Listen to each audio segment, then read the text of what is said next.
Welcome back in business and markets analyst and NewsMax contributor Seth Denson, as well as accounting professor at Montclair State University. Busy morning for you both. Let's just jump right into those markets. They closed mixed yesterday. The Dow dropping close to 300 points this morning. Futures are also mixed ahead of the opening bell.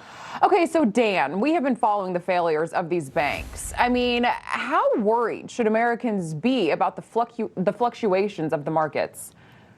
Well, concerned, I think, is more the word than worried. Look, the market doesn't like uncertainty, and we are certainly in a situation where there is still uncertainty. We are not, by any means, out of the woods related to this bank crisis. So as long as that's hovering, I think the markets are going to continue to react accordingly. Okay. Well, how about this, Seth?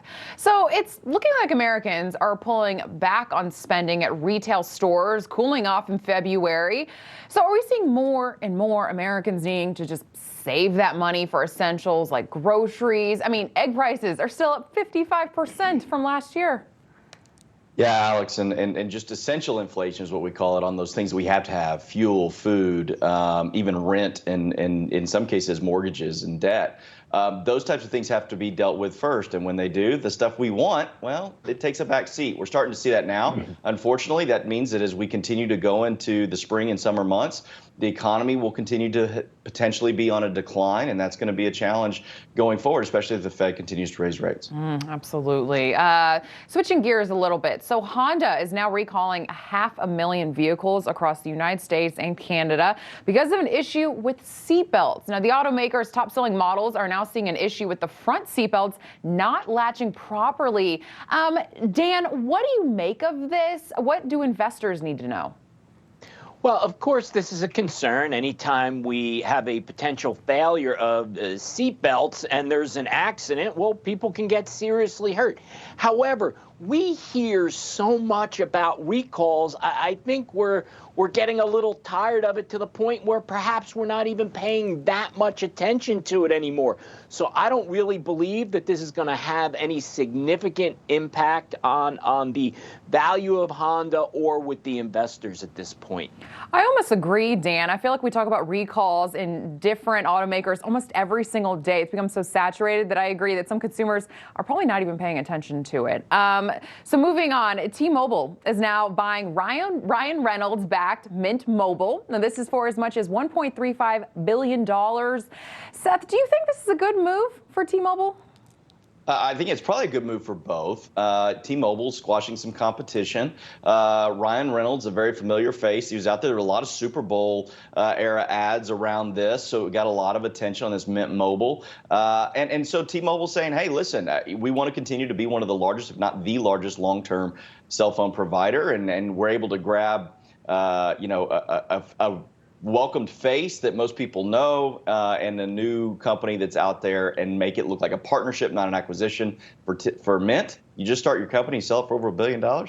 Take that any day of the week. Yeah, not too bad. Definitely a friendly face. Ryan Reynolds definitely exudes happiness and friendliness. So I think it's probably a pretty good deal. Nike is making moves further away from controversial practices. So the athletic apparel maker announced they will now stop using kangaroo skins for its shoes this year, replacing it with synthetic material.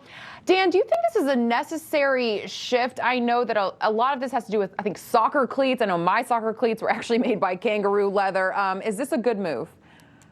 Well, going back to my soccer days as well, and I wore Adidas Copa Mundial, I think those were also made of leather. Now, look, and they were very comfortable, by the way. But look, if we can save the kangaroos and we have a synthetic material that is just as comfortable and can put up with the wear and tear, all right, let's go down that road as far as I'm concerned. Yeah, I'll agree with that.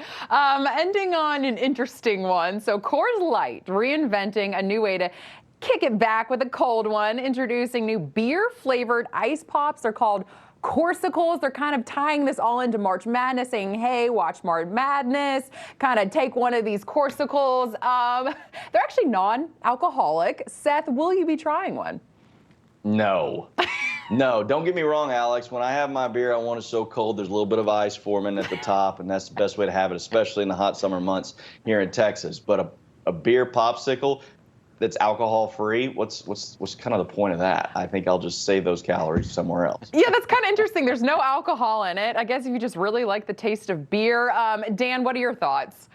Yeah, I'm with Seth on this, that there is no way that I'm sucking on a beer popsicle, alcohol or not. That's just not me. All right, well, we'll see how they do. We'll see how they sell. Seth Denson, Dan Geltrude, thank you both so much for coming on this morning. Really appreciate it. Thanks, Alex. All right, coming up, it's been